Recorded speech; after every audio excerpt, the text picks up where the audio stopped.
ഇത് ഞായറാഴ്ച ദിവസത്തെ ഒരു കുട്ടി വ്ളോഗാണ് കേട്ടോ. അപ്പോൾ ഇതേ അടുക്കളയിൽ അമ്മ ചിക്കൻ പൊരിച്ചുകൊണ്ട് നിൽക്കാണ് കേട്ടോ. അപ്പോൾ അമ്മയുടെ അടുത്ത് കഥ പറഞ്ഞിട്ട് ഞാനും ഉണ്ട്. അപ്പോൾ ഒന്നത്തെ സ്പെഷ്യലി ചിക്കൻ കറിയും ചിക്കൻ പൊരിച്ചതൊക്കെയാണ് കേട്ടോ. അപ്പോൾ നമ്മുടെ ആദർശേട്ടൻ വരുന്നുണ്ട്. ആദർശേട്ടൻ വീട്ടിലുണ്ടായിരുന്നില്ല കേട്ടോ. അച്ചാച്ചൻ്റെ പിറന്നാളിന് വേണ്ടിയിട്ട് കോഴിക്കോട് പോയേക്കായിരുന്നു. അപ്പോൾ പിറ്റേ ദിവസമാണ് കേട്ടോ ചേട്ടൻ വന്നത്. ചേട്ടൻ വന്നിട്ട് നേരെ ചെന്ന് കുളിച്ച് കിടക്കാണ്ടോ. പിന്നെ നമ്മുടെ അർജു വന്നിട്ടുണ്ട്. അപ്പോൾ അവർ രണ്ടുപേരും കൂടിയിട്ട് ഇതേ ഫോണിൽ കളിച്ചുകൊണ്ട് നിൽക്കാണ് കേട്ടോ. അപ്പോൾ ഞാനും ഫോൺ നോക്കി നിൽക്കാണ്. അപ്പോഴാണ് അമ്മ ഒരു സംഭവം കൊണ്ടുവന്നത്. ഇത് എന്താണെന്ന് കണ്ടിട്ട് മനസ്സിലായോ എന്ന് ഞാൻ നോക്കുമ്പോൾ എനിക്ക് ഒരു ഐഡിയ കിട്ടുന്നില്ല. പിന്നെയാണ് അമ്മ പറഞ്ഞത് നമ്മുടെ തേജാപ്പിയുടെ പൊക്കിൾക്കൊടിയാണ്. ഇത് എടുക്കാൻ വേണ്ടിയിട്ട് ചേച്ചിന്ന് വരുന്നുണ്ട്, എന്തോ ഫ്രെയിം ചെയ്യാൻ വേണ്ടിയിട്ടെന്ന്. പിന്നെ നമ്മൾ ഫുഡൊക്കെ കഴിച്ചു. പിന്നെ വൈകിട്ട് ഒരു 4 മണി 4:30 ആകുമ്പോൾ രാവിലത്തെ ദോശയുടെ മാവുണ്ടായിരുന്നു. അപ്പോൾ ആദർശേട്ടനെ ഞാൻ അത് ചൂട് കൊടുക്കായിരുന്നു കേട്ടോ. അങ്ങനെ ആദർശേട്ടനെ ചുട്ട് കൊടുത്തതിന് ശേഷം അമ്മ പിന്നെ എനിക്ക് ചുട്ട് തരാനുണ്ടോ ചൂട് കൊടുക്കാൻ. അപ്പോൾ ഞാൻ ഇതേ ദോശയും ചിക്കൻ കറിയും കൂടിയിട്ട് കഴിക്കാൻ കേട്ടോ. ഭയങ്കര രസമാണ് കേട്ടോ ഇങ്ങനെ ചൂട് കൊടുക്കാൻ ഇത് കഴിക്കാൻ വേണ്ടിയിട്ട്. അത് കഴിഞ്ഞിട്ട് ഞാനും ആദർശേട്ടനും കൂടിയിട്ട് ജസ്റ്റ് ഒന്ന് നടക്കാൻ വേണ്ടി ഇറങ്ങും നമ്മുടെ റോട്ടിൽ കൂടെ. ഒരു 5 മണി 5:15 ആകുമ്പോൾ ഒരു സമയത്താണ് കേട്ടോ. അങ്ങനെ വീട്ടിലെത്തിയതിന് ശേഷം അമ്മയുടെ കയ്യിൽ ഈ പെട്ടിയുടെ കഥ അമ്മ പറഞ്ഞു തരാണ്. അച്ഛന്റെ അമ്മല്ലേ, എന്റെ അച്ഛമ്മല്ലേ, അച്ഛമ്മടെ അമ്മടെ അമ്മടെ.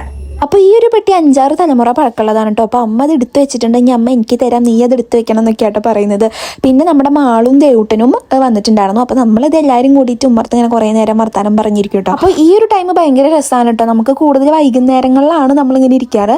പിന്നെ അതേ ആദു വന്നിട്ടുണ്ടായി. പിന്നെ ആദു എല്ലാവരും കൂടിയിട്ട് നമ്മളിങ്ങനെ കുറേ നേരം വർത്താനം പറഞ്ഞിരുന്നു. പിന്നെ അമ്മയും ആദർശാനും കൂടി പോകുന്നത് ഇപ്പോൾ ചെറുതിൻ്റെ അടുത്തേക്കാണ്. അപ്പോൾ ചെറുത് ഇവിടെ ഉണ്ടായിരുന്നു കേട്ടോ. അവൾ മാമൻ്റെ വീട്ടിൽ പോയിക്കായിരുന്നു. അപ്പോൾ അതേ ആദർശേടം പോയിട്ട് എടുത്ത് ഇതാക്കാം കേട്ടോ. പിന്നെ ഇത് അവൾ ഇങ്ങോട്ട് വരാൻ വേണ്ടിയിട്ട് ഇനിയും നടക്കാൻ പോകാൻ വേണ്ടിയിട്ട് ഭയങ്കര കരച്ചില ആദർശേട്ടൻ്റെ ഒപ്പം വരാൻ വേണ്ടിയിട്ടോ. അപ്പോൾ രാത്രി ആയതുകൊണ്ട് പിന്നെ നമുക്ക് പുറത്തതിനടുത്ത് നടക്കണ്ട വിചാരിച്ചിട്ട് ആദർശേട്ടൻ അവിടെ നിന്നിട്ട് എന്നെ കളിപ്പിക്കാൻ കേട്ടോ. അങ്ങനെ കുറച്ച് നേരം അവിടെ നിന്നിട്ട് പിന്നെ നമ്മൾ വീട്ടിൽ പോന്നു. വീട്ടിൽ വന്നിട്ട് അമ്മ ഇത് ഫ്രൂട്ട്സ് ഒക്കെ ഇരുന്ന് കട്ട് ചെയ്യുന്നുണ്ട് കേട്ടോ. പിന്നെ അച്ഛൻ പറഞ്ഞു വേഗം പോയിട്ട് ഒരു സാധനം അവിടെ ഉണ്ടാക്കി വെച്ചിട്ടുണ്ട്, അത് പോയിട്ട് കഴിക്കുന്നു. അപ്പോൾ നോക്കിയപ്പോൾ കൊള്ളിയും മുട്ടയും ചിക്കനൊക്കെ ഇട്ടിട്ട് അച്ഛൻ ഉണ്ടാക്കുന്ന ഒരു സ്പെഷ്യൽ ഐറ്റം ആണ്. എനിക്ക് ഭയങ്കര ഇഷ്ടമാണ്. അപ്പോൾ ആദർശേട്ടനും ഭയങ്കര ഇഷ്ടമാണ്. അച്ഛൻ ഇതിന് മുന്നേ കല്യാണത്തിന് മുന്നേ ഒക്കെ ഞങ്ങൾക്ക് ഉണ്ടാക്കി തരണതാണ് കൊള്ളിയിൽ മുട്ടയും അതുപോലെ തന്നെ ചിക്കൻ പിന്നെ കടല അതൊക്കെ ഇട്ടിട്ട് നല്ലൊരു സംഭവം. അങ്ങനെ ഇതേ ഞാൻ മറ്റേ ഹൈഡിയുടെ ഇതൊക്കെ ഭയങ്കര ഇഷ്ടം. ഇതും കണ്ടിട്ട് ഞാനും ആദർശാനും കൂടിയിട്ട് ഇരുന്ന് കഴിക്കാണ്ടോ. പിന്നെ ചേട്ടൻ വന്നപ്പോൾ എൻ്റെ റിമോട്ട് വാങ്ങിച്ചു. മറ്റേ ഹൈഡിയുടെ ഇത് മാറ്റിയിട്ട് സിനിമ വെച്ചോട്ടെ. പിന്നെ അമ്മ ചായ കിട്ടുന്നുണ്ടായിരുന്നു. അങ്ങനെ ചായയൊക്കെ കുടിച്ചു. പിന്നെ ചേച്ചി വന്നു കേട്ടോ. അവൾ കുറേ ലേറ്റായിട്ടാണ് വന്നിട്ടുണ്ടായിരുന്നു. അവളെ നമ്മൾ ഉച്ചയാകുമ്പോൾ ഇരുന്ന് കാത്തു നിൽക്കണതാട്ടോ. പിന്നെ പാറു വിഷ്ണേട്ടൻ അവരൊക്കെ ഉണ്ടായിരുന്നു കേട്ടോ. അങ്ങനെ ഇതാ സംഭവങ്ങളൊക്കെ എടുത്ത് അവർ തിരിച്ചു പോവാണ് കേട്ടോ. അപ്പോൾ അധികം നേരം നിന്നില്ല, ചായയൊക്കെ കുടിച്ചിട്ട് വേഗം പോയിട്ടോ. ഒരു 2 മണിക്ക് ആകുമ്പോൾ തൊട്ട് ഇവളെന്നെ കാത്തു നിൽക്കണതാട്ടോ. ഇവൾ എത്തിയത് പക്ഷേ 8:30 9 മണിയോട് കൂടിയിട്ടാണ് എത്തിയിട്ടുണ്ടായിരുന്നത്. അങ്ങനെ ഇതേ ഇവരും പോയി. അപ്പം നമ്മുടെ ഇന്നത്തെ വീഡിയോ ഇത്രയേ ഉള്ളൂ. ബൈ.